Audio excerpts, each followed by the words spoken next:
María de Lourdes del Socorro Ochoa Neira, licenciada en Derecho por la Universidad Michoacana de San Nicolás de Hidalgo.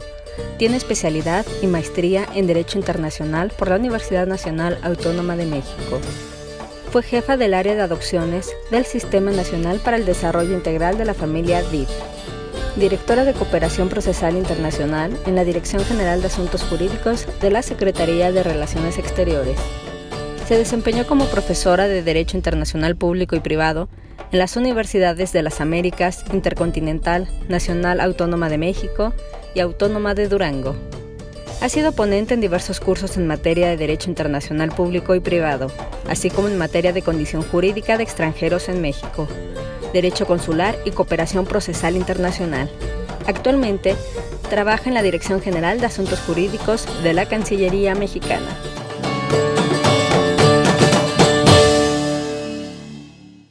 La cooperación procesal internacional es una instancia entre estados soberanos para poder facilitar la comunicación entre jueces de diversos países que también dependen de diversas soberanías.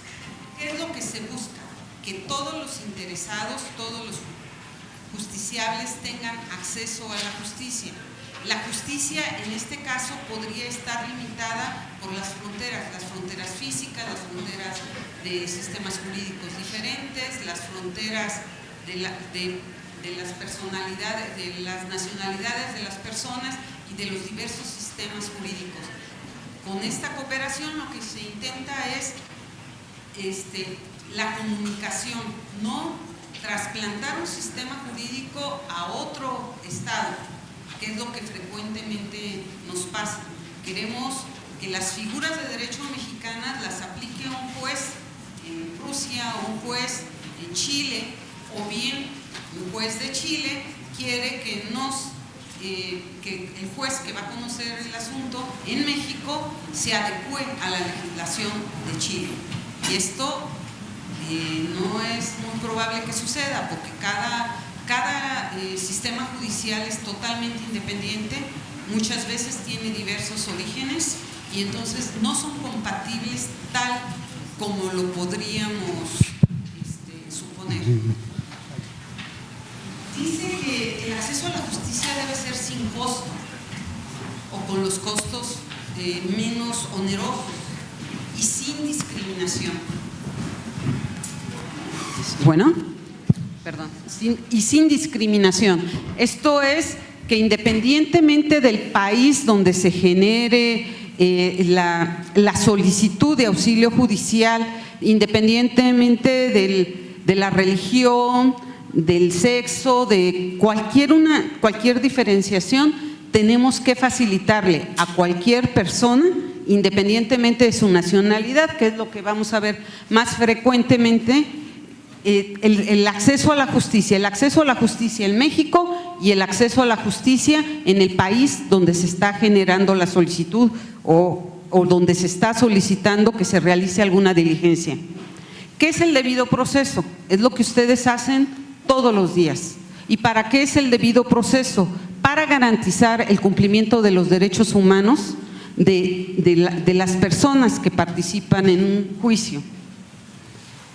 Pero también esta justicia, este debido proceso no podría ser posible si los estados no se hubieran puesto de acuerdo para intentar comunicarse y brindarse cooperación, porque tendríamos el blindaje de las fronteras. Esto es, si no tenemos tratados internacionales, si no hay el principio de reciprocidad internacional o si no podremos realizar comisiones rogatorias consulares, el acceso a la justicia no existiría, porque ¿cómo hacemos que se cumplimente o que se notifique que es el procedimiento más importante en un juicio si no tenemos estos niveles de cooperación o estos niveles de comunicación con los estados, con los otros estados?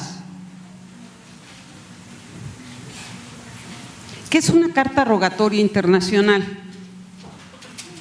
Es un procedimiento, es una figura por la cual un juez de un país X solicita a su homólogo del país Y que lo apoye para realizar ciertas actividades, ciertas diligencias, para poder continuar con sus procedimientos iniciados. Esto es, en México, el juez noveno de lo familiar quiere notificar a una persona que se encuentra en China, que tiene un divorcio, que está llevándose a cabo un divorcio en su contra. ¿Cómo podríamos hacerlo para que la autoridad china conozca que efectivamente hay un juicio en México?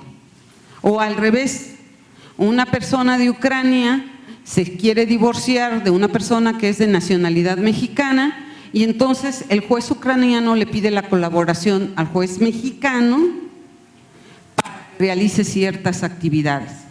Pero todo esto, la información del juez A al juez B no es directa, no debe ser directa.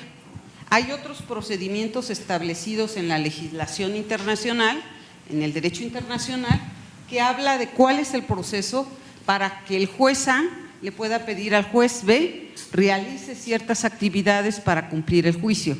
O sea, ustedes, en términos de la legislación y de las cuestiones a nivel nacional, no deben dirigirse directamente a otro juez. Para eso hay instancias como son las convenciones internacionales. Antes de venirme estaba revisando un documento que fue devuelto por la autoridad central porque el juez pidió la diligenciación, los interesados volvieron directamente a las autoridades estadounidenses y las autoridades estadounidenses los devolvieron. Nos pasó igual, si no lleva todos los procedimientos de autoridades centrales o ministerios de Relaciones Exteriores, lo más probable es que se regrese.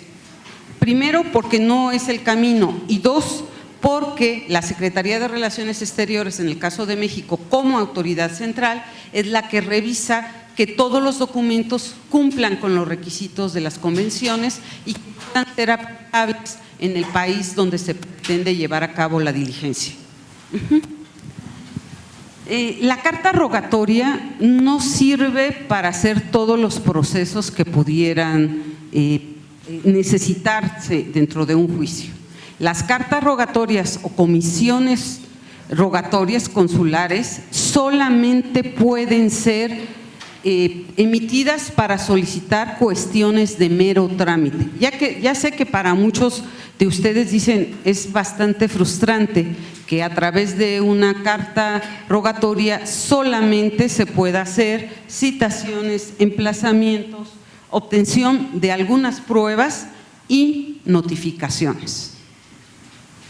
No podemos solicitar muchísimas cuestiones que para ustedes es totalmente común que lo hagan, como embargos, desahucios, pago de pensiones alimenticias, investigaciones sobre socioeconómicas, estudios psicológicos. No podemos, porque los principios que rigen a los tratados internacionales suscritos por México o bien las comisiones rogatorias consulares, lo único que previeron es que la persona que se pretende demandar tenga los medios de defensa, y el medio de defensa que puede alegar es primero que haya sido citado o emplazado o notificado. Si no se cumplen estos principios, entonces no se considera que el procedimiento está perfecto.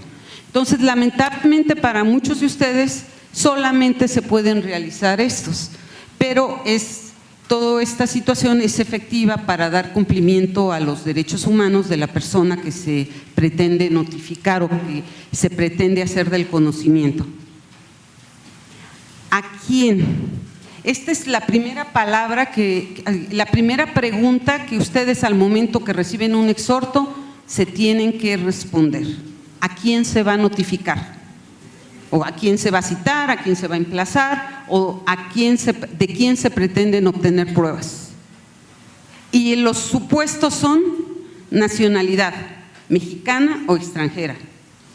Aunque estemos en Suecia y un sueco en Suecia no sea extranjero, para nuestro lenguaje Todo extranjero es aquel que no es mexicano o que no tenga derecho a la nacionalidad mexicana por nacimiento o que sea mexicano por naturalización o mexicano de primera o segunda generación de conformidad con el artículo 30 de la Ley de Nacionalidad.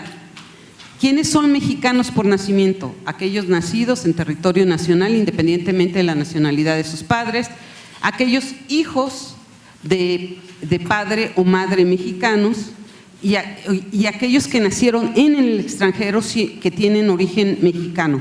Entonces, inicialmente estos son el primer supuesto que debemos dar respuesta.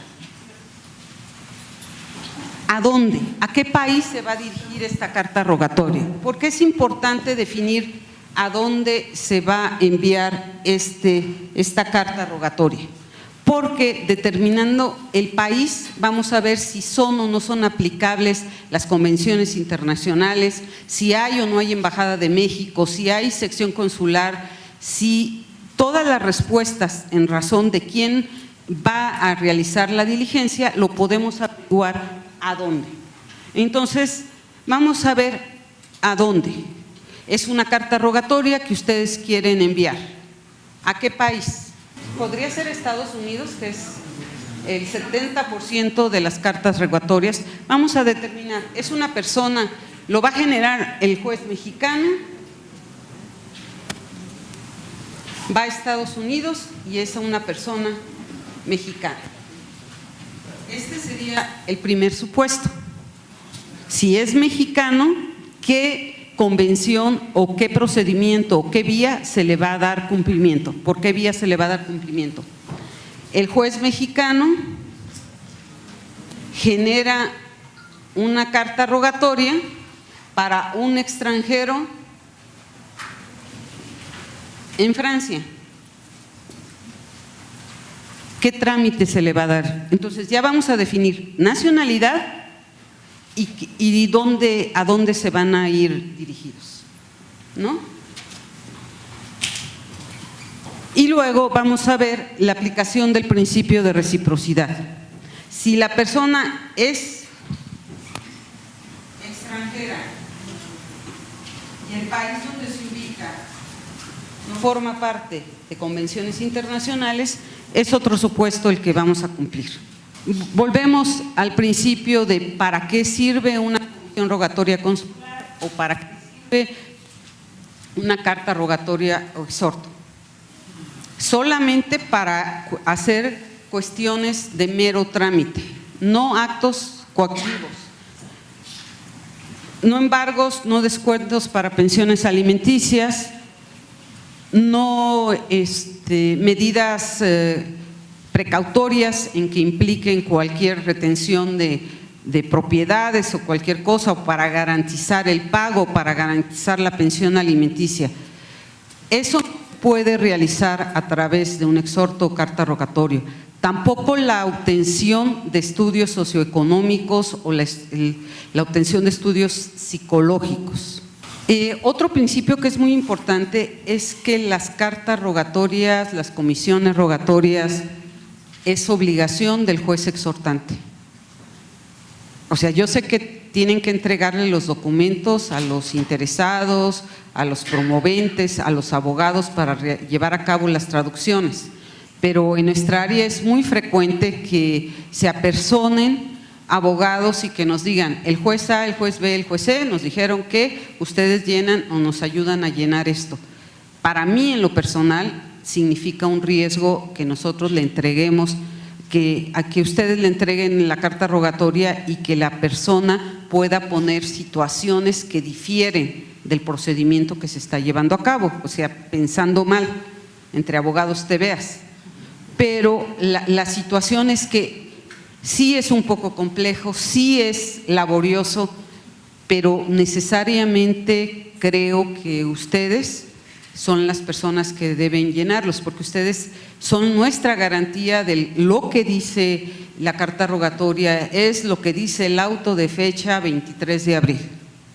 Nosotros, al momento de dictaminarlos y revisarlos, checamos esta información, pero creo que es bastante riesgoso y además se hace un poco imposible que nosotros como autoridad central, tengamos la capacidad para informar o para señalar a todos los interesados. Para nosotros sería lo más conveniente que cada uno de ustedes acudiera a la Secretaría de Relaciones Exteriores y nosotros le podemos dar la orientación para el llenado. ¿Qué son las comisiones rogatorias consulares y en qué difieren de las demás? Son las que más frecuentemente hacen ustedes como jueces. ¿Por qué? Porque una gran parte de nuestros paisanos se encuentra en el exterior, se encuentran en los Estados Unidos o en otros países, y generalmente las cartas rogatorias internacionales se generan a través de la movilidad de personas. Es uno de los supuestos que se dan para llevar a cabo las cartas rogatorias, que la familia es multinacional, que las empresas son multinacionales, y entonces esto genera la necesidad de las cartas rogatorias o de las comisiones rogatorias consulares.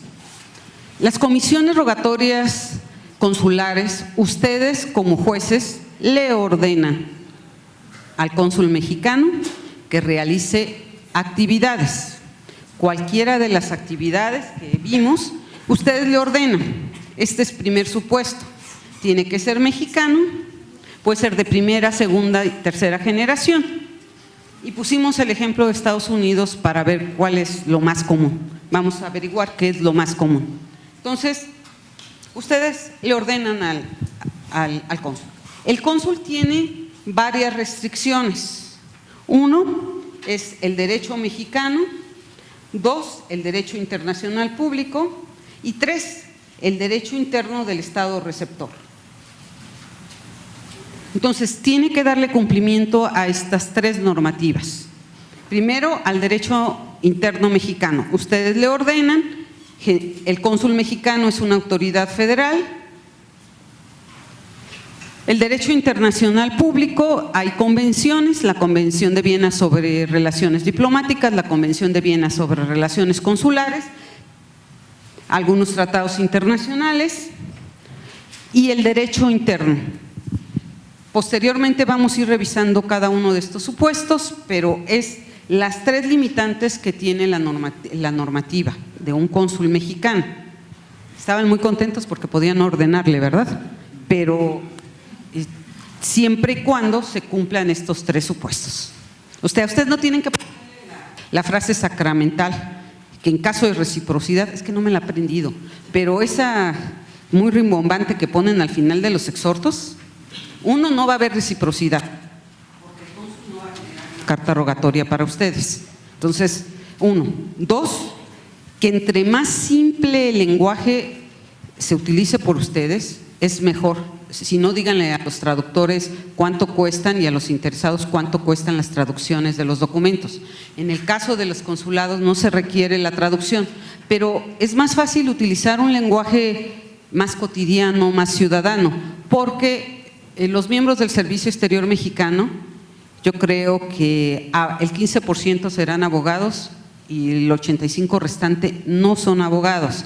Entonces, nuestra recomendación, nuestra sugerencia, nuestro ruego es que se utilice un lenguaje muy llano, muy simple, para realizar tanto las comisiones rogatorias consulares como las cartas rogatorias internacionales.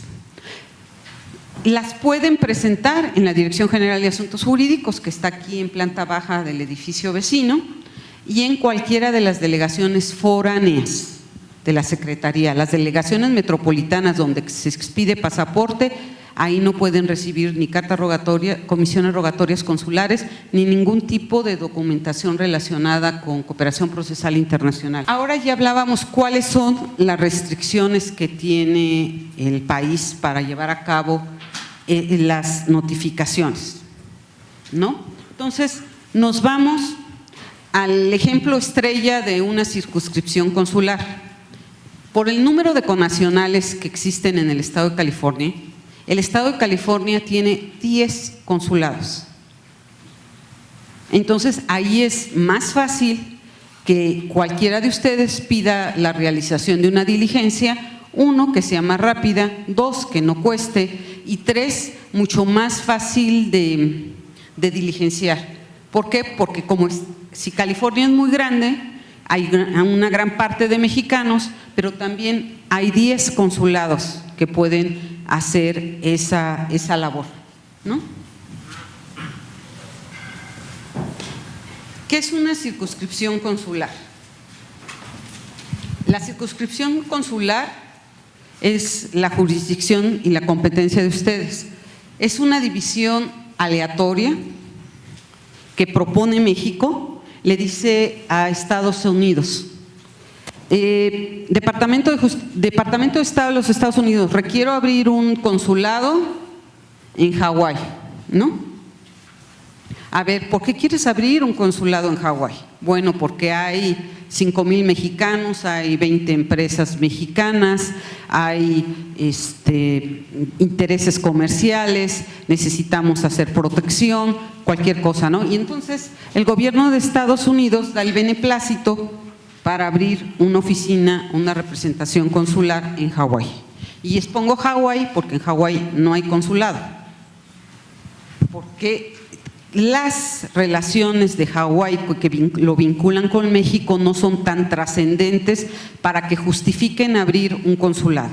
Entonces, en Hawái lo que hay es un consulado honorario. Los consulados honorarios no tienen atribuciones para realizar muchas de las actividades que hacen los consulados de carrera o los consulados generales. Entonces, en Hawái, si requerimos un exhorto, porque hay un mexicano que vive en Hawái, es el Consulado de México en San Francisco el que tiene circunscripción. Entonces, San Francisco es el que va a llevar a cabo la notificación en Hawái. ¿Saben cuál es la distancia entre San Francisco y Hawái? ¿Cuánto cuesta el desplazamiento de un miembro del servicio exterior a Hawái? ¿Qué tiene que dejar de hacer un miembro del servicio exterior para trasladarse a Hawái?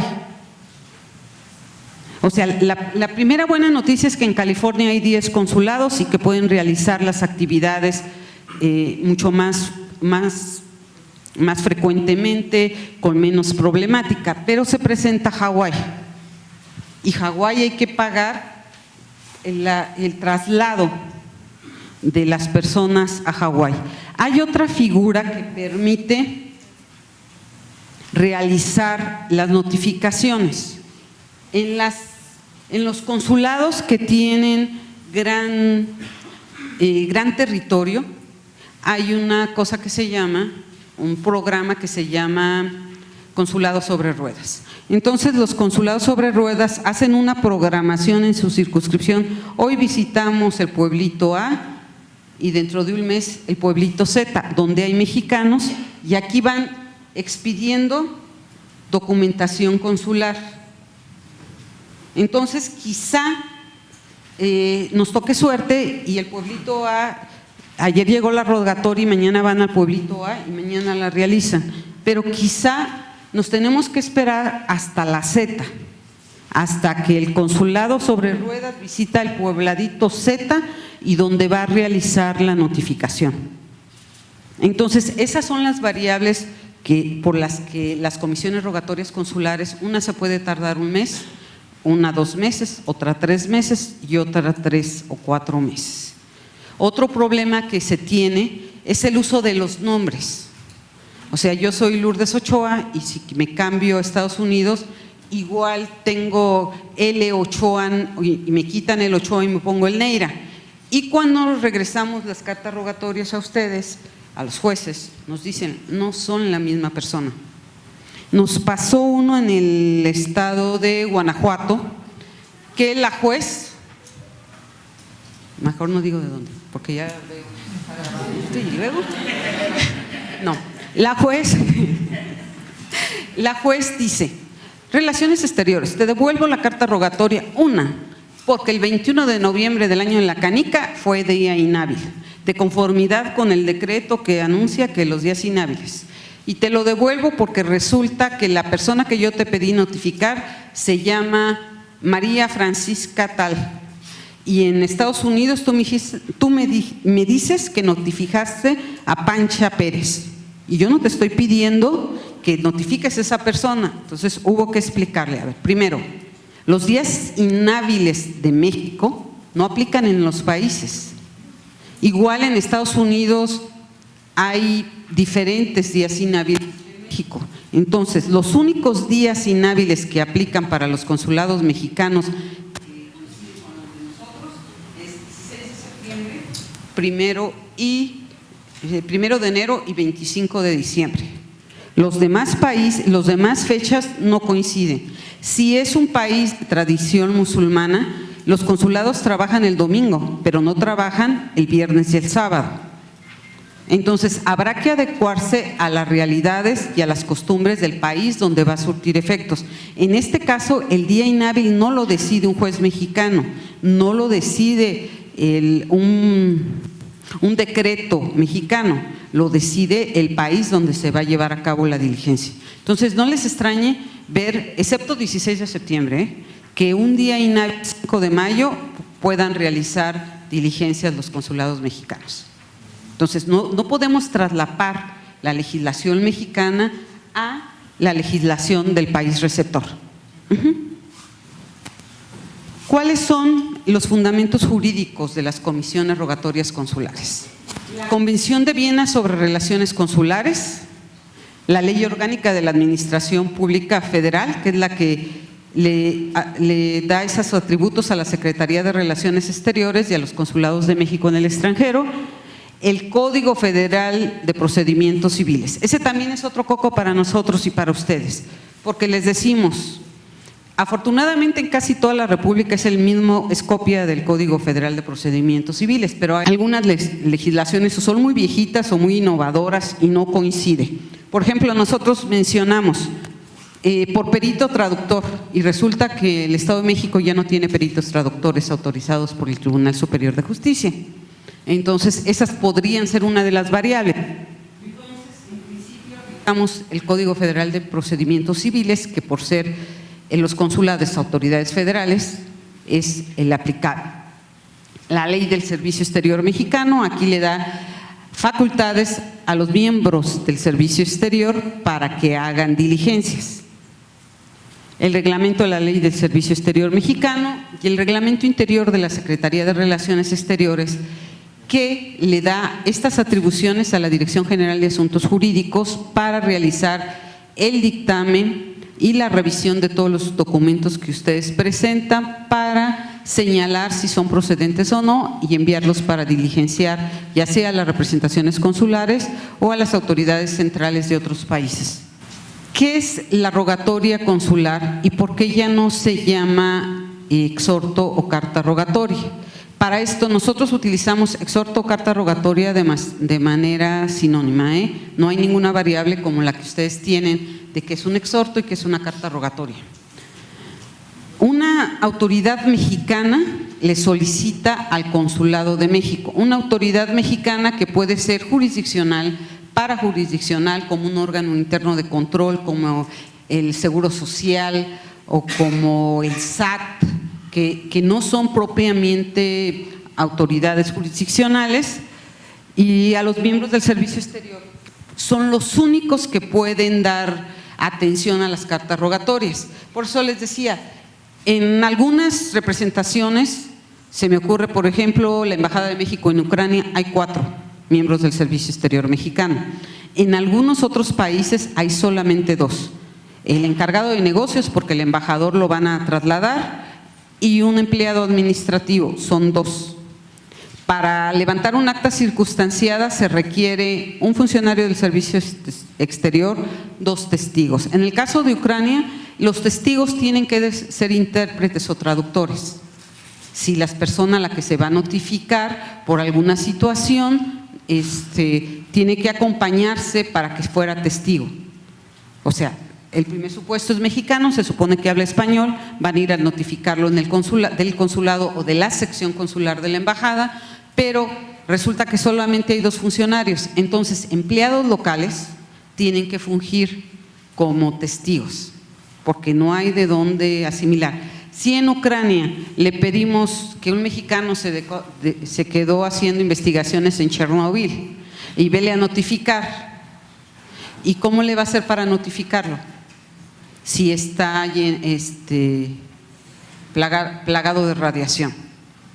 Estos supuestos que quizá un actuario que trabaja con ustedes lo viva todos los días, es lo que viven en las representaciones consulares, sin la posibilidad de tener al actuario del juzgado vecino para que le dé el tip y le diga, oye, aquí que sale el perro, que pasa cosas, que me salió una persona de nacionalidad estadounidense y me dijo que va a llamar a la policía. Nos pasó una situación de un gran investigador mexicano en neurología, pero no paga la pensión alimenticia. Lo fueron a notificar, no pudieron entrar a Harvard y pues se le hizo muy fácil al cónsul ponerles el instructivo, le sacó fotos al instructivo, llegó la policía por tirar basura. O sea, son situaciones que tenemos que considerar, ¿no? ¿Cuáles son los requisitos para que ustedes libren una carta? Primero, solo a mexicanos, sin medidas coercitivas. O sea, un cónsul mexicano no puede llamar a la policía para que lo apoye para realizar la notificación. Estas notificaciones o obtención de pruebas son voluntarias. Si la persona se niega a recibirlas o si la persona dice que no es esa, yo no soy, y el niño, oye mamá, si te llamas así, tú cállate, no soy. Se tiene que transcribir todas esas situaciones en el acta circunstanciada. El acta circunstanciada es lo que ustedes reciben como comprobante de si se llevó a cabo o no la diligencia. Se aplica el Código Federal de Procedimientos Civiles. Y viene lo triste: los solicitantes de las diligencias deberán asumir los costos según lo previsto por el artículo 89. Yo les hablaba de la situación de los consulados móviles, de los consulados sobre ruedas. Es una manera de evitar el pago de costas por el traslado de los miembros del servicio exterior. Hemos tenido que hacer notificaciones a Malta, que de la bota de, esta es la bota,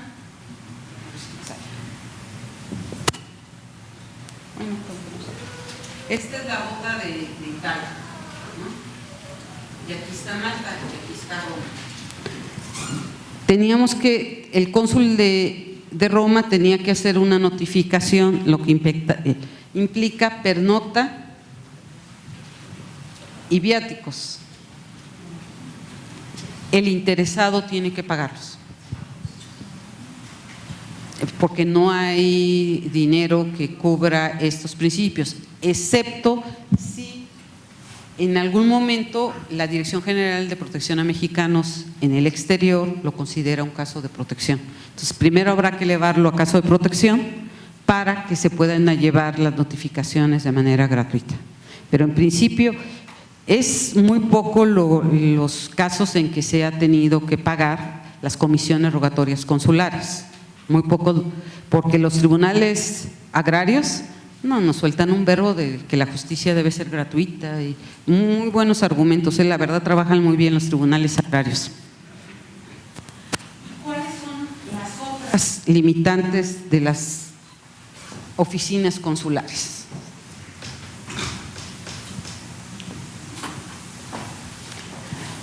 La legislación que brinda las atribuciones de los consulados es la Ley del Servicio Exterior Mexicano, el artículo 44, dice: son obligaciones de las representaciones consulares proteger a los connacionales, prioridad número 1.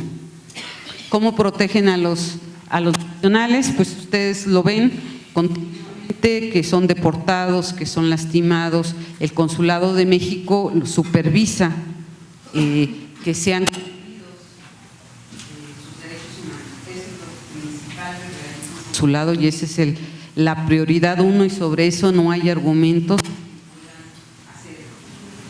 variables respecto a eso. Mantener informada a la Secretaría. Esto es el cónsul de México.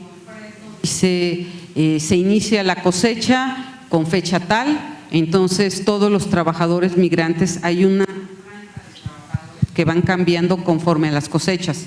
Entonces, llegan aproximadamente en 15 días y entonces el cónsul ya está pendiente de cuándo llegan los connacionales, de que efectivamente estén contratados, de que efectivamente paguen el salario y tal, independientemente de su calidad migratoria en Estados Unidos. Entonces, pueden solicitar todo el apoyo de los consulados.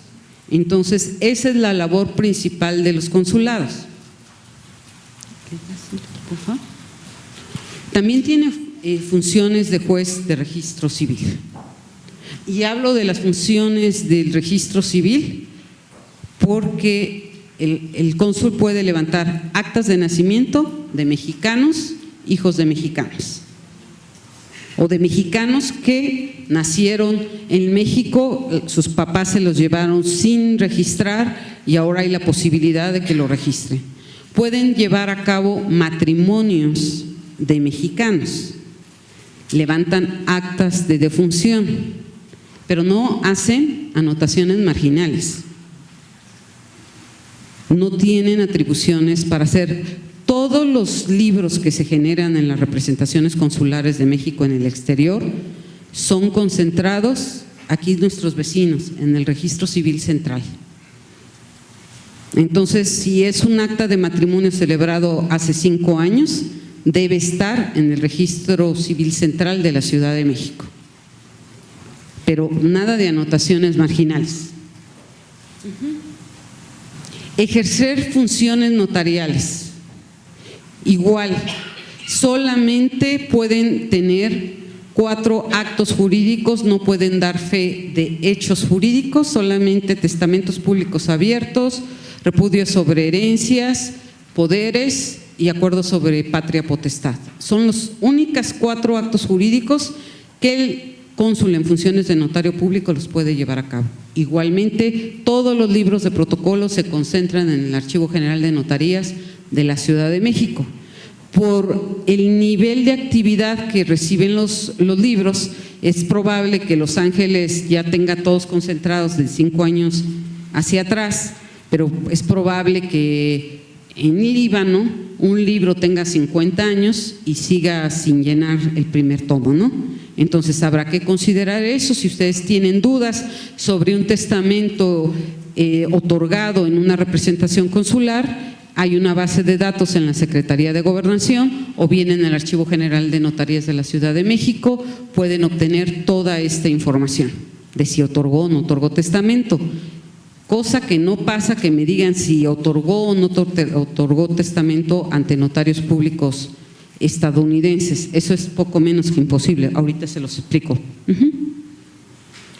Y ahí viene lo nuestro, desahogar las diligencias que les encomienden las autoridades judiciales de la República, con las limitantes que establece la Convención de Viena sobre relaciones consulares o sobre relaciones diplomáticas, que no pueden ir más allá de las atribuciones y de las cortesías que el Estado receptor les brinda.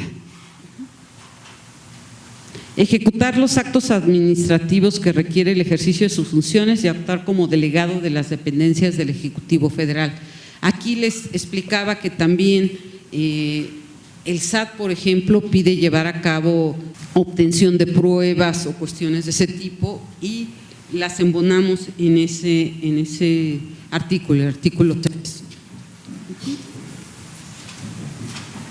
Por ejemplo, aquí dice que las soliciten, estamos hablando de realización de exhortos o cartas rogatorias, que las soliciten los tribunales mexicanos, el Ministerio Público y otras autoridades de la Federación, estados y municipios. Y aquí habla de que los gastos y costas los tienen que cubrir los interesados. No hay el principio de pobreza en este caso, no hay manera. Hoy estaba revisando una carta rogatoria que se va a Brasil, es un juez del Estado de México, está diciendo que si existe la probabilidad de que en lugar de que la traducción se lleve a cabo en México, se lo mandemos al Ministerio de Relaciones Exteriores y a la Autoridad Central Brasileña para que ellos la hagan, o sea, que hagan la traducción del español al portugués. Tampoco, la responsabilidad de las traducciones es del país exhortante, no del exhortado. Por eso a ustedes también les van a llegar las constancias de lo actuado por las autoridades de otros países en el idioma del otro país. O sea, si es Estados Unidos, el certificado les va a llegar en inglés. Si es en Brasil, les va a llegar en portugués y ya los interesados tendrán que efectuar la traducción. ¿Qué es un principio de reciprocidad internacional? Todavía no lo sabemos.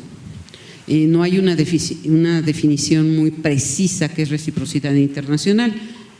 Es tú me das, yo te doy. Tú me brindas cortesías, yo te brindo cortesías. Tú le das cumplimiento a una solicitud, yo le doy cumplimiento a una solicitud parecida. Hay un caso en que dicen, a ver, tú México no me permites adquirir en propiedad bienes inmuebles fuera del Distrito Federal, todavía dice eso, de la Ciudad de México. O sea, yo, país de los cocos, quiero comprar la residencia para el embajador en Cancún. Quiero comprar. Y el gobierno de México le dice, no, tú no puedes comprar. Tú puedes comprar solamente bienes inmuebles para tu embajada, consulado, residencia del embajador o viviendas para tus empleados en la Ciudad de México. En ningún otro sitio los puedes comprar. Entonces el país de los cocos, cuando México quiere comprar una oficina y le dice, a ver México, tú no me estás dando oportunidad de adquirir en tu país, entonces yo tampoco te voy a dejar que adquieras en mi país. Este es el principio de reciprocidad. Tú me brindas cortesías, tú me brindas atención, yo te brindo atención. Y lo más común para todos, para la aplicación del principio de reciprocidad, es nuestra relación jurídica con Cuba. Cuba no forma parte de muchos tratados internacionales de los cuales México forma parte en materia de cooperación internacional. Una buena noticia es que ya suscribió el acuerdo sobre sustracción de menores. Próximamente ya entrará en vigor para todos ustedes, pero no tiene ningún tratado internacional. Entonces le tenemos que decir, gobierno de Cuba, te pido, te exhorto, te ruego, te suplico que hagas el favor de notificar a tal persona en tal parte a su nacional cubano. Y Cuba, cuando pide que se notifique a un mexicano que ya vive en México, entonces también dice, te pido, te suplico, te ruego. ¿Por qué? Porque hay un intercambio bilateral y se aplica el principio de reciprocidad internacional. Aquí hay que ser muy puntuales, porque hay que ser mucho más explícitos que cuando aplicamos las comisiones rogatorias consulares o cuando revisemos los tratados internacionales. Hay que ser muy cuidadosos de qué pedimos, cómo lo pedimos, para qué lo pedimos, porque con base en este principio no hay leyes escritas. Entonces habrá que ver qué queremos con la diligencia. La limitante otra vez vuelve a ser cuestiones de mero trámite. Dirigir la carta rogatoria exhorto a la autoridad jurisdiccional, administrativa o del trabajo que corresponda. Generalmente nosotros lo enviamos a la Embajada de México, la Embajada de México lo envía al Ministerio de Relaciones Exteriores y el Ministerio de Relaciones Exteriores lo transmite al Ministerio de Justicia. Proporcionar el nombre de la persona física o moral con la que se entenderá la diligencia. Adjuntar la demanda o documentos con los cuales se correrá traslado. Agregar el auto que ordene la diligencia, proporcionar el domicilio cierto y completo, traducir al idioma del país requerido, legalizar o apostillar toda la documentación por triplicado. Aquí sí tenemos que apostillar o legalizar. Cuba tampoco forma parte de la apostilla, entonces cada documento que se genere para Cuba tendrá que ir legalizado. Esta que se llamaba legalización en cadena o que se llama legalización en cadena tiene que llevarse a cabo. En este caso, las anotaciones marginales de divorcio no las realizan a través de un exhorto. La Embajada de Cuba, a través de su sección consular, permite realizar las anotaciones marginales por el Nacional Cubano dirigido a ellos, o sea, tiene un costo, pero las anotaciones, es que son muy enamorados los cubanos y muy enamorados los mexicanos, y hay muchas relaciones matrimoniales entre cubanos y mexicanos, pero muchas, y les llega el desencanto como a los 4 días, entonces hay que divorciarlos. Entonces se tienen que divorciar, y los jueces mexicanos, ¿qué pasa cuando se hace la sentencia? Se ordena al juez del registro civil, tome nota de que se divorciaron. No existe eso a nivel tan automático. Tienen que seguirse el procedimiento de cada país. Entonces, en el caso de Cuba, lo pueden solicitar en la Embajada de Cuba. ¿Qué pasa con las anotaciones marginales en Estados Unidos? Cuando hemos preguntado, ¿qué es eso? No existen las anotaciones marginales. Si se pretendieran casar en Estados Unidos, como pueden acreditar que están divorciados, es con su acta de divorcio apostillada, traducida al inglés. No se requieren hacer las anotaciones marginales. Tuvimos el caso en Canadá. Una persona insistía en que teníamos que hacerle la anotación marginal para que le dieran un acta de divorcio, porque esta persona no quería estar casada con su anterior cónyuge en Canadá, y si a ella no le daban el acta de divorcio, pues no estaba divorciada. Le tuvimos que explicar no una, como 5 veces que no existía ese procedimiento. Cuando le dijimos, ¿sabes qué? El abogado consultor de la Embajada de México en Canadá te va a regalar 1 hora para que hagas consulta. Y le vas a preguntar, pues el mismo abogado le dijo, no se puede por tal y tal cosa. Y entonces nos volvió a decir que le contratáramos el abogado. No me acuerdo cuánto costaba la hora, pero los abogados estadounidenses y canadienses cobran por hora. O sea, en cuanto llegas tú, te ponen tu computadora, empieza a correr el tiempo, y lo que se lleve es lo que te cobra. Entonces, no todas las figuras jurídicas mexicanas se pueden traslapar a otros países.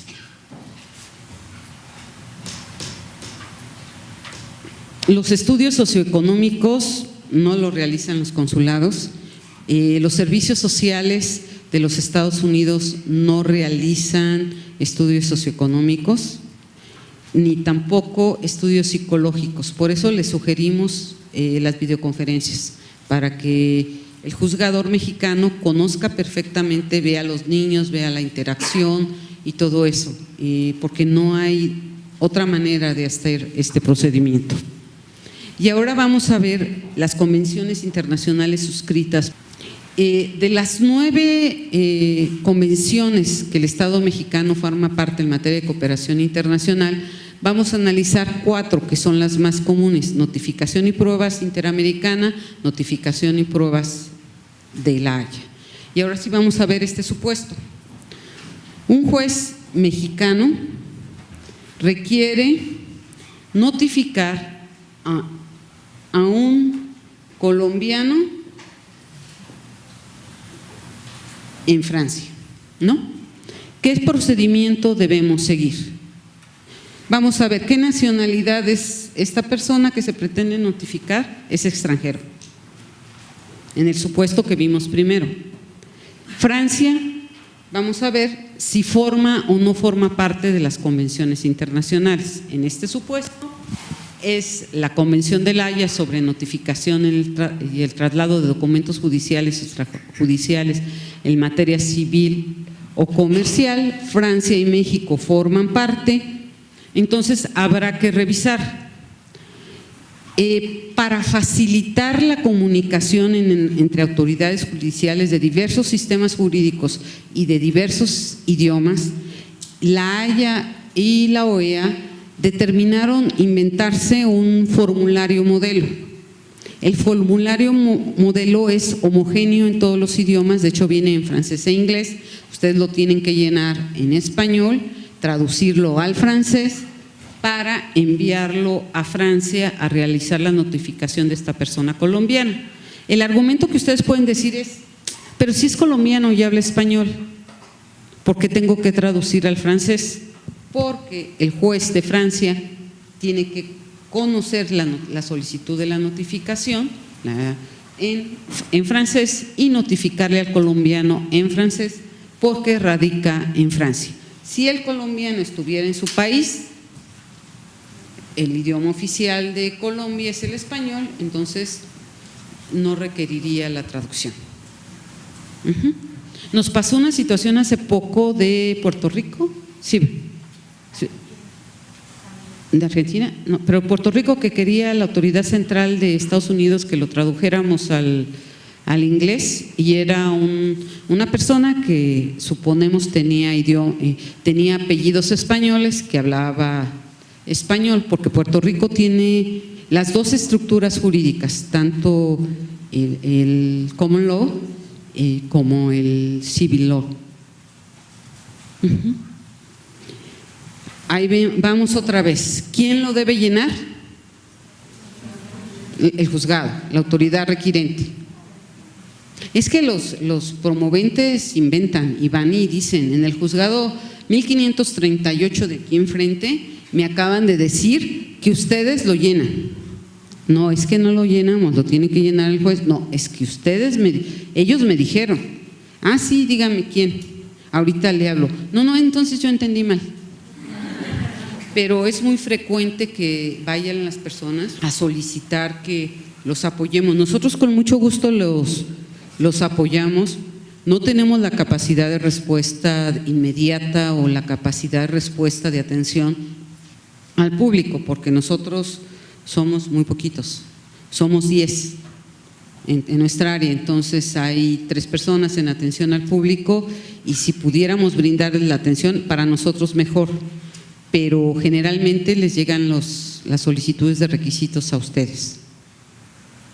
Y estamos de verdad a su entera disposición para que nos pregunten cuantas veces quieran cuál es el procedimiento. Creo que es más fácil comunicarnos con ustedes que terciar la información o triangular la información con los interesados, porque llega la interesada con la abogada y no deja hablar a la abogada. Entonces, la Secretaría de Relaciones, la Dirección General de Asuntos Jurídicos es autoridad central. ¿Y cuál es nuestro trabajo? Revisa que se cumplan las formalidades establecidas en los instrumentos internacionales y que no se violente el orden público. Podría llegar una carta rogatoria de un país que no tiene las mismas tradiciones jurídicas y que quizá al llegar a México digamos: esto va contra la Constitución. Por ejemplo, estoy alucinando, se me ocurre una persona que se quiere divorciar de su 6ª esposa, o sea, no en orden ascendente o descendente, sino tiene 6 esposas y quiere divorciarse de la 6ª, que es mexicana. ¿Qué diríamos? No te puedes divorciar porque eres bígamo y va contra el orden público mexicano. Hay otra situación que nos tocó de una empresa, de una sociedad. Las autoridades argentinas pedían que es algo que se garantizara el pago de, ¿cómo les diré? El pago de indemnizaciones por una quiebra de una empresa mexicana que abrió una filial en Argentina. Entonces, los socios de Argentina eran estos 4. Y entonces llegaron y el juez argentino nos dijo: ¿sabes qué? Tienes que decirle que está embargado. El señor A, que es dueño de una casa, a este señor se le va a embargar para garantizar el pago de la sociedad filial en Argentina. Esto va contra el orden público mexicano, porque nos enseñaron que las sociedades únicamente responden por las aportaciones de capital que cada uno de los socios dio. O sea, si yo doy $1, no me pueden demandar por $2 porque el otro peso ya es mío, no es de la sociedad. Entonces, aquí se pusieron bastante difíciles las autoridades. De hecho, ya llegó nuevamente y dice: tal como señaló la Secretaría de Relaciones Exteriores, no es procedente porque… Ya se lo enviamos a los juzgados federales para que lo contesten. A ver qué dice. ¿Cuáles son los requisitos? El más importante que ustedes tienen que revisar y elaborar es el formulario modelo. En el formulario modelo, entre la información que tiene es nombre de la autoridad requirente, nombre de la autoridad requerida. ¿Quién es la autoridad requirente? Vamos a enviar una carta rogatoria a otro país. Cualquiera de ustedes es juzgado ABC del Tribunal Superior de Justicia de la Ciudad de México. Nombre de autoridad requerida, aquí lo ponemos autoridad central del país de los cocos. Nombre de las partes, actor y demandado. Aquí hay que ser muy cuidadoso con los nombres, porque igual puede ser que a ustedes les llegue, sobre todo Estados Unidos, que utilicen el cambio de apellido o solamente un apellido y cómo acreditan que efectivamente es la misma persona. El nombre de la persona, el domicilio, la traducción y por duplicado. ¿Cuál es una situación que vivimos muy frecuentemente y que no podemos diligenciar? Si no dan un domicilio cierto y correcto, es imposible hacer la diligencia. No hay manera de localizarlo, no hay manera de llevar a cabo una carta rogatoria bajo estas circunstancias. ¿Qué es lo que pasa? Sí y solo sí se puede localizar a una persona si el Estado tiene algún registro, pero va más allá de las convenciones. En el texto de las convenciones es un principio básico que proporcionan el domicilio y las traducciones. Entonces, nada de que domicilio conocido, tampoco P.O. Box. No se pueden hacer en apartados postales las notificaciones. Necesariamente tiene que ser un domicilio. Ahora es más fácil localizar si existe o no el domicilio en los buscadores. Ahí podemos obtener algunos datos. De hecho, en las representaciones consulares, antes de ir, checan en todas las aplicaciones si efectivamente existe ese domicilio o no. Hagan de cuenta, se dice el número 1896 y buscan y la calle termina en el número 720. Entonces ya tienen una primera señal de que no existe ese domicilio.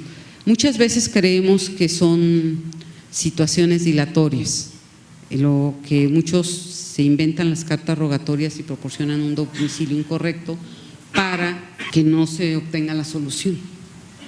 Y sobre todo los que cobran por iguales, creo yo. Ok, México, para llevar a cabo la adhesión a cualquier convención internacional, tiene que ver que no sea contrario a las leyes mexicanas, que no se oponga a la legislación mexicana, que no vaya a tener situaciones contrapuestas con la legislación mexicana. Entonces, cuando se está negociando un tratado internacional, se dice, el tratado tiene 20 artículos, el 2 no se pueden hacer declaraciones, el 7 tampoco, el 8 tampoco. Entonces, de los artículos que se pueden hacer declaraciones, México revisa si se oponen o no a la legislación mexicana. En este caso, México hizo estas declaraciones. A ver, esto es para el resto de los países que forman parte de la Convención de La Haya. Entonces México dice, las solicitudes deben dirigirse a la autoridad central.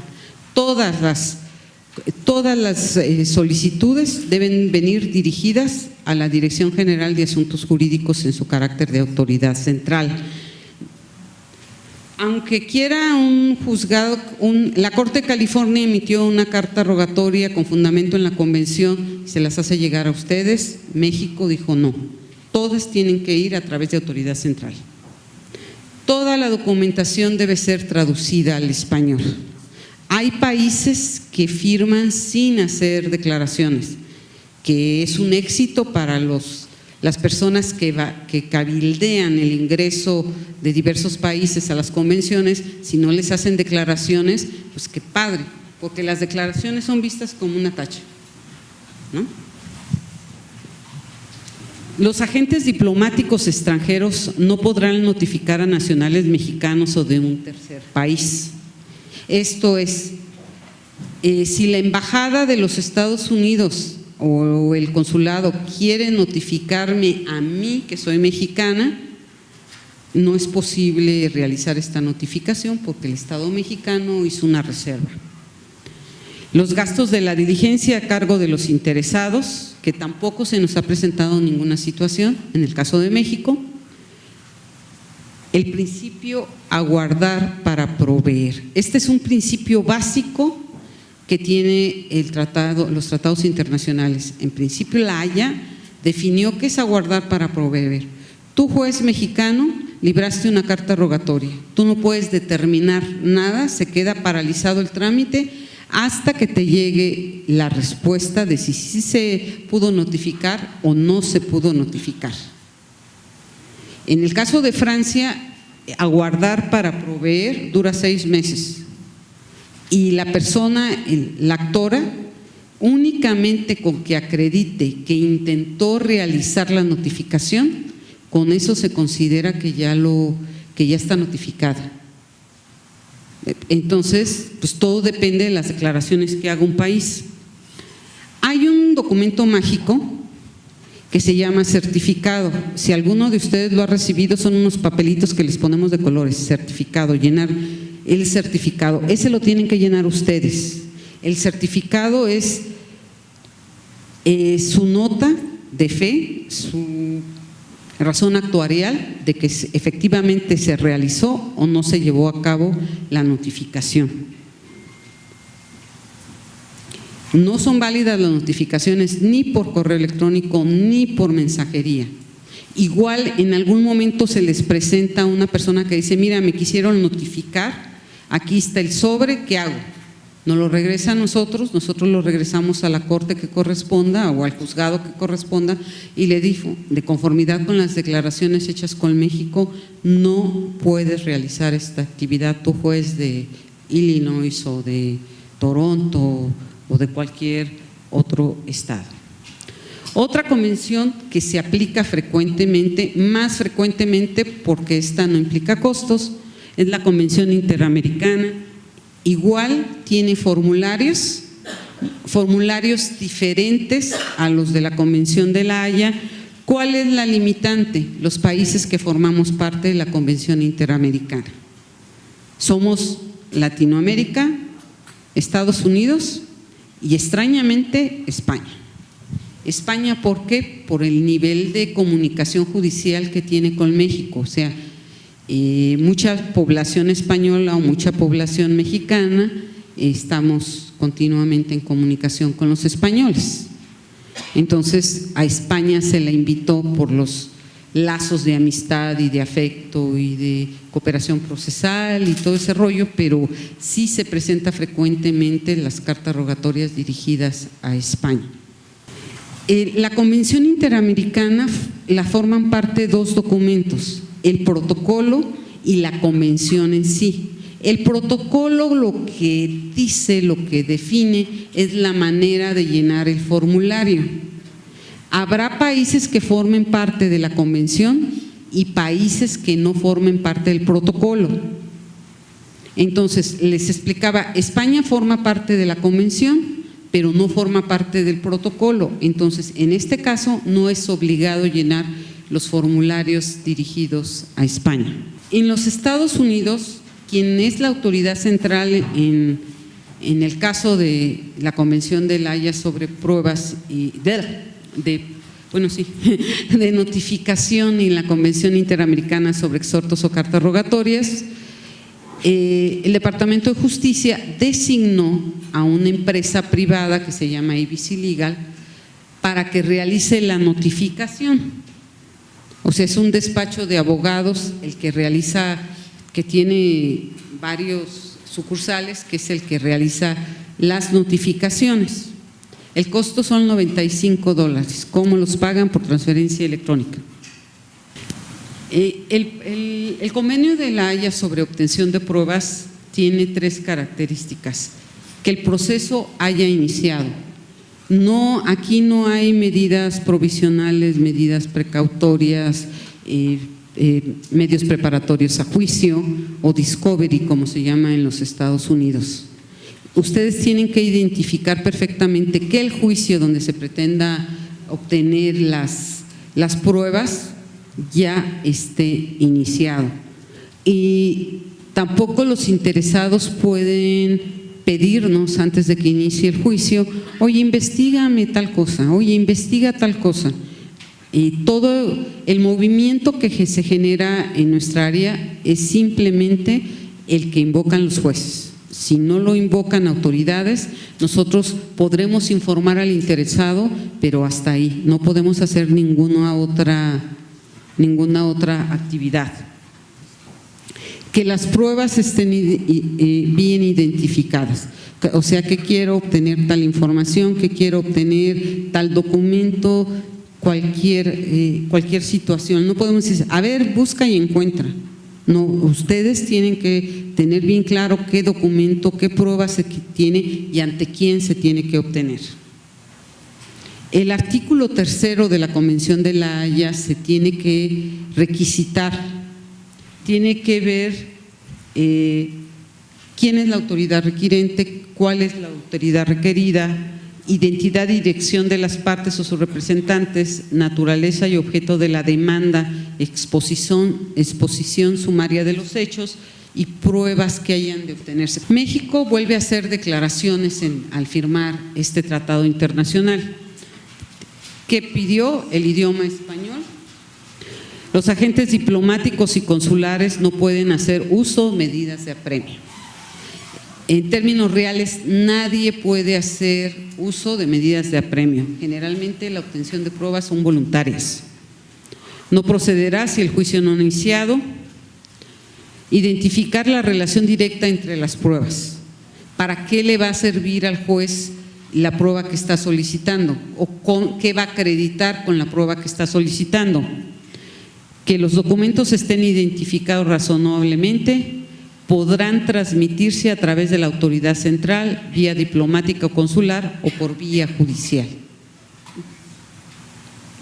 O sea, ustedes pueden recibir, generalmente lo van a recibir a través de nosotros. En casos extremos de los abogados acelerados, les puede llegar a ustedes la obtención de pruebas, con el riesgo de que no cumplan los requisitos y no los acepten. La Convención Interamericana sobre Recepción de Pruebas en el Extranjero también tiene un formulario.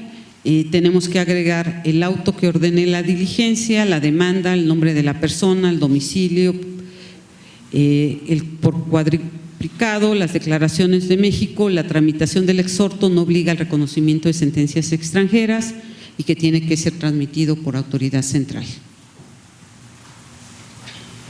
Esta oficina es muy importante, es la Oficina de Asistencia Judicial Internacional del Departamento de los Estados Unidos. Es nuestra contraparte para todo, o sea, es autoridad central en notificaciones y también en obtención de pruebas en los 4 documentos que estamos revisando. Pero la situación es que el Departamento de Justicia decidió subrogar la actividad de notificación, pero en materia de pruebas es la que establece los lineamientos para llevar a cabo las pruebas y es la que emite documentos en que nos dicen México A, B, C, no puedes, no puedes, no puedes y no puedes. Y nosotros también le contestamos que no se puede. Algo que es muy importante es que los tribunales no ejercen funciones de investigación ni contratan investigadores privados. No se puede decir, a ver, tú juzgado competente en el estado de Florida, investígame dónde vive, cuánto gana, dónde trabaja, si está casado, cuántos hijos tiene. ¿Qué otra cosa preguntan? Generalmente es cuánto paga de impuestos, si tiene seguro de gastos médicos. No, el seguro social en Estados Unidos, que implica que tienes la residencia legal, que eres beneficiario de ciertas cuestiones de servicios sociales. Entonces, no es posible investigar. La dirección de una persona tampoco. En los Estados Unidos dicen que no tienen un registro de sus residentes. Vamos a ver en el caso de México. Dice, en los Estados Unidos de América los tribunales no ejercen funciones de investigación ni contratan investigadores privados. ¿Un juez mexicano lo puede hacer? ¿Ustedes pueden contratar a un investigador privado? Si a ustedes les piden la dirección de una persona, mandan un oficio al INE, otro a Telmex, ¿a quién más? Al SAT. En Estados Unidos no hay manera de que localicen a un extranjero. ¿Cuál es la situación? Que ellos manifiestan que no tienen un registro central de residentes. Entonces, no investigan domicilios. Ahorita sigo con no investigan si se expidió o no se expidió visa, si tiene visa de turista, si tiene visa de trabajo, si el número de seguro social, porque están considerados como reservados, y dos, eso implica que el abogado contrate a un abogado investigador. De hecho, hay abogados que se dedican a buscar pruebas solamente.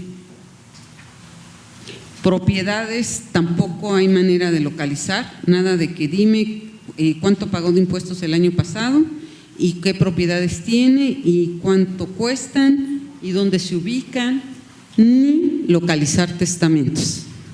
Nosotros hicimos la pregunta, y la hemos hecho varias veces al Departamento de Justicia, y la única manera de conocer si tienen o no testamento es que los familiares o las personas muy allegadas sepan si el testamento lo depositaron o no ante un notario o ante un abogado.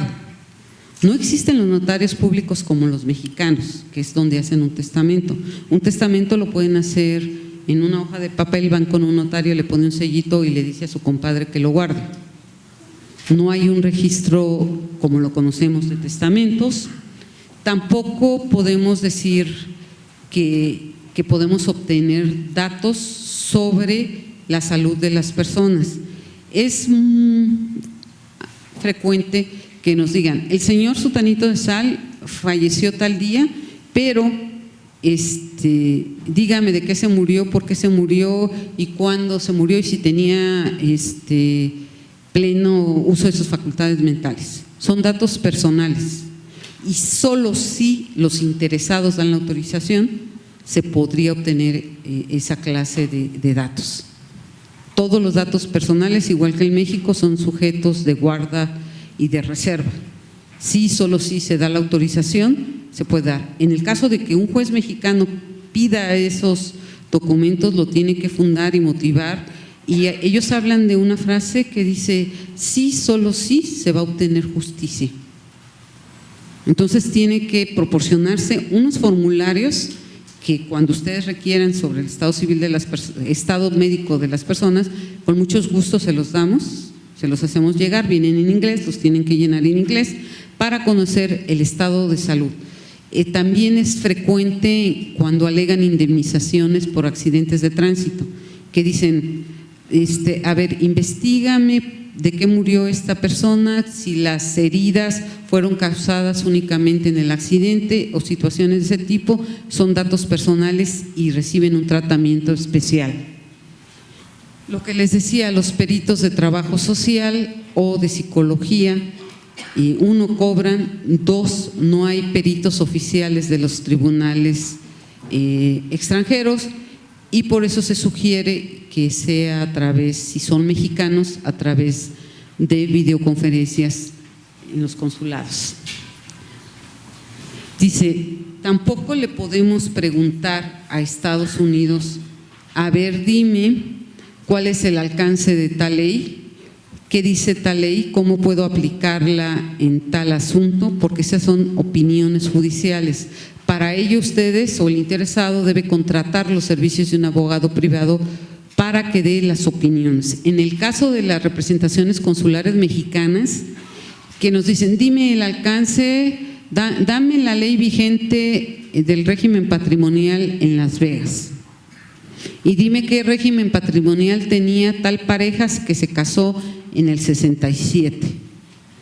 O sea, el consulado mexicano tiene que requerir los servicios de los abogados consultores de la Secretaría. Muchos de ellos son pro bono, esto es, no cobran, pero muchos de ellos dicen, bueno, yo oriento a la persona 10 minutos y lo demás que me lo paguen. Entonces, el alcance de las leyes, las interpretaciones judiciales, las tiene que hacer un abogado experto en los Estados Unidos, autorizado para litigar en el estado de Illinois o en el estado de Nueva York.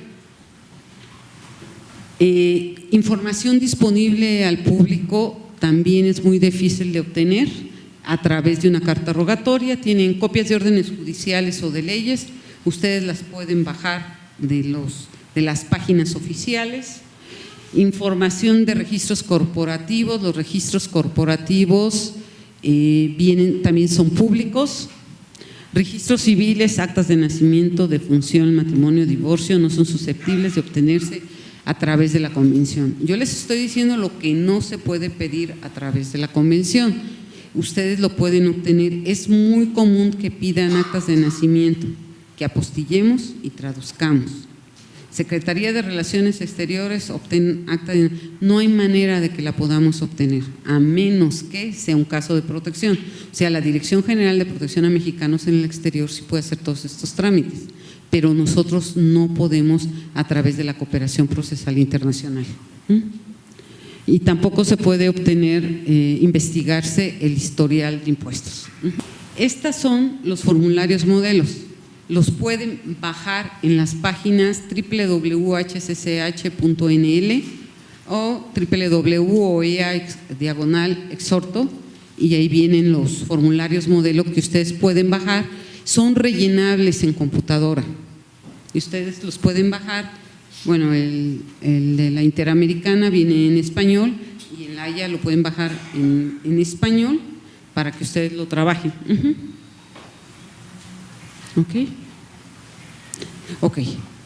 Tenemos un poquito de tiempo que les quiero explicar cuál es la situación de las embajadas extranjeras acreditadas en México. ¿Por qué ustedes? Todas las limitantes, vamos a ver. Las embajadas o consulados tienen ciertos principios que el estado donde se sitúan tiene que cumplir. Hay principios de inmunidades, privilegios y inviolabilidad de los locales. Ningún juez mexicano, ni el SAT, ni ninguna autoridad mexicana puede dirigirse directamente a una representación consular o diplomática extranjera acreditada en México. Ninguno de ustedes lo puede hacer directamente. Nada que el empleado local debe la pensión alimenticia, nada de que te informo que te voy a embargar porque no pagaste la luz. Las representaciones consulares y diplomáticas tienen ciertos principios, o sea, no pagan impuestos mexicanos, lo que sí pagan son derechos. Por los servicios de luz, agua, policía, todo eso sí los pagan. Por ejemplo, en la construcción puede ser de una embajada y la Ciudad de México puede exonerar de ciertos pagos por el principio de reciprocidad. Pero lo que sí es muy importante es que con estos tres principios no se pueden dirigir ustedes directamente. Lo tienen que hacer a través de la Secretaría de Relaciones Exteriores, de conformidad con el artículo 41 de la Convención de Viena sobre relaciones diplomáticas. Nos ha tocado algunas veces que la Embajada de Grecia, de Italia, el Consulado de México, de Estados Unidos en Tijuana, nos devuelve documentación generada, librada por los tribunales mexicanos en relación a ver, dime si el señor tal trabaja con ustedes, cuánto gana y embárgale la pensión alimenticia porque debe tanto y tanto y tanto, ¿no? O bajo ninguna, yo sé que es prioritario los derechos de los niños para recibir alimentos, pero las embajadas tienen una caparazón una burbuja, no porque sean territorio de Estados Unidos o de Francia en México, sino porque para evitar todo este tipo de conflictos al momento de suscribir las convenciones en materia diplomática y consular, dijeron, vamos a designar una sola autoridad mexicana que puede dirigirse a ti. En este caso es la Secretaría de Relaciones Exteriores. Mucho menos pueden fijarle multas ni tiempos para que den respuesta. Recordemos que esta es una representación soberana. A ella, la única que le ordena es el país que envía, las autoridades del país que envía. Por eso yo les decía, ustedes no le tienen que pedir, rogar y suplicar al Consulado de México, ustedes le ordenan al Consulado de México. ¿Por qué? Porque es una entidad soberana mexicana en el extranjero. Si bien puede ser una oficina consular rentada, prestada, tiene todos estos principios y responde a la autoridad mexicana. Entonces, esta situación se da frecuentemente y quería comentárselos para que todos tomemos nota, ¿no?